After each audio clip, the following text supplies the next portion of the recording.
दोस्तों, आपका स्वागत है हमारे YouTube चैनल बुद्धा मोटिवेशनल पर।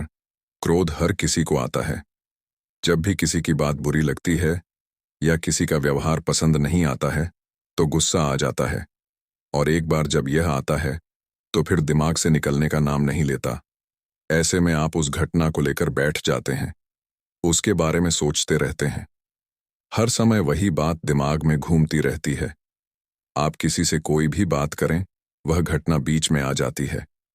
ऐसे में आप न चाहते हुए भी उस बारे में बात करने लगते हैं, उसकी शिकायत करने लगते हैं। और अगर उस समय वहां पर कोई बात करने वाला नहीं हुआ तो आप अपने आप से ही बातें करने लगते हैं, बड़बड़ाने लगते हैं। इस सब से उस व्यक्ति की सेहत पर तो कोई फर्क नहीं पड़ता, पर आपका नुकसान जरूर होता है। लेकिन अगर आप चाहें तो इस स्थिति से बच सकते हैं, इस नुकसान से खुद को बचा सकते हैं। कैसे? आइए जानते हैं महात्मा गौतम बुद्ध की इस कहानी के जरिए। एक बार की बात है, एक गांव में गौतम बुद्ध का प्रवचन चल रहा था।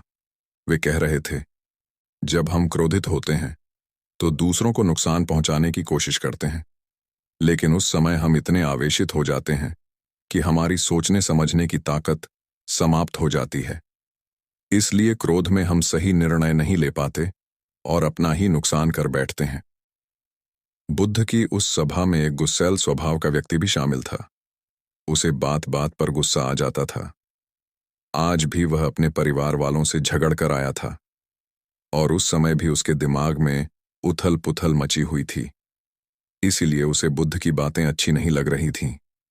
उसे लग रहा था कि जैसे बुद्ध उसे डांट रहे हों, सबके सामने उसकी बेइज्जती कर रहे हों। इससे उस व्यक्ति का क्रोध भड़क गया। वह अपनी जगह से उठा और बुद्ध के पास जा पहुंचा। इससे पहले कि कोई कुछ समझता, उसने बुद्ध के मुंह पर थूक दिया। यह देखकर वहां मौजूद लोग भड़क उठे और उस व्यक्ति के बारे में बुरा भला कहने लगे। लेकिन बुद्ध अभी भी अपनी जगह पर शांत बैठे हुए थे। उन्होंने अपना चेहरा पोंछा और बोले, क्या बात है वत्स, तुम्हें कुछ कहना है? उस व्यक्ति ने बुद्ध की बात का कोई जवाब नहीं दिया। वह बिना कुछ कहे वहां से चला गया। यह देखकर एक व्यक्ति से नहीं रहा गया। उसने बुद्ध से पूछा, महात्मन, उस मूर्ख व्यक्ति ने आपका अपमान किया और आपने उसे कुछ नहीं कहा। उसकी बात सुनकर बुद्ध धीरे से मुस्कुराए और फिर बोले, तुमने शायद उस व्यक्ति का चेहरा नहीं देखा। वह बहुत परेशान लग रहा था। मुझे लगता है कि वह किसी चिंता में घिरा हुआ था। इसीलिए ऐसे व्यक्ति, परेशान व्यक्ति को क्या दोष देना? बुद्ध पर थूकने वाला व्यक्ति सभा से उठने के बाद अपने घर चला गया। वह दिन भर बेचैन रहा। उसे अपनी करनी पर पछतावा होता रहा। रात में भी वह सो नहीं पाया और बेचैनी में इधर उधर करवट बदलता रहा। अगले दिन वह फिर से बुद्ध की सभा में गया। वहां पहुंचते ही वह बुद्ध के चरणों में गिर पड़ा और रोने लगा। यह देखकर बुद्ध ने पूछा, क्या हुआ वत्स, तुम क्यों रो रहे हो? वह बोला, मैं वही दुष्ट व्यक्ति हूं जिसने कल आपका अपमान किया था। पता नहीं कल मुझ पर ऐसा कौन सा पागलपन सवार हुआ जो मैं ऐसी घृणित हरकत कर बैठा। कृपया मुझे क्षमा कर दें। बुद्ध बोले, कल की बातें तो कल ही समाप्त हो गईं वत्स। कल के बारे में आज क्या सोचना। अगर मैं उस घटना के बारे में सोचता रहता, क्रोध करता, तो उससे तो सिर्फ मेरा दिल दुखता। तुम्हें उससे कोई फर्क नहीं पड़ता। इसलिए बुरी घटना को याद रखना कोई समझदारी की बात नहीं है। इससे हमारी परेशानियां बढ़ जाती हैं और जीवन ठहर जाता है। इसीलिए अप्रिय बातों और अप्रिय घटनाओं को भूलने में ही समझदारी है। जो व्यक्ति ऐसी घटनाओं को भूल जाता है वही जीवन में आगे बढ़ता है, और जो उनमें उलझा रहता है उसका जीवन चक्रव्यूह के समान हो जाता है, जिसमें से वह चाहकर भी बाहर नहीं निकल पाता है।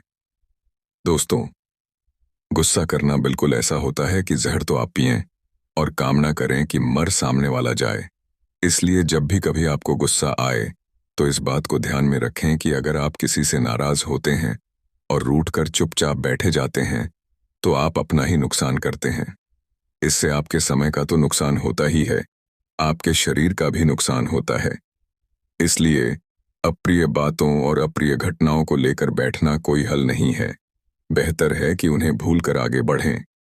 तभी आप जीवन के प्रवाह के साथ अपने आप को जोड़ पाएंगे और जीवन का आनंद ले पाएंगे।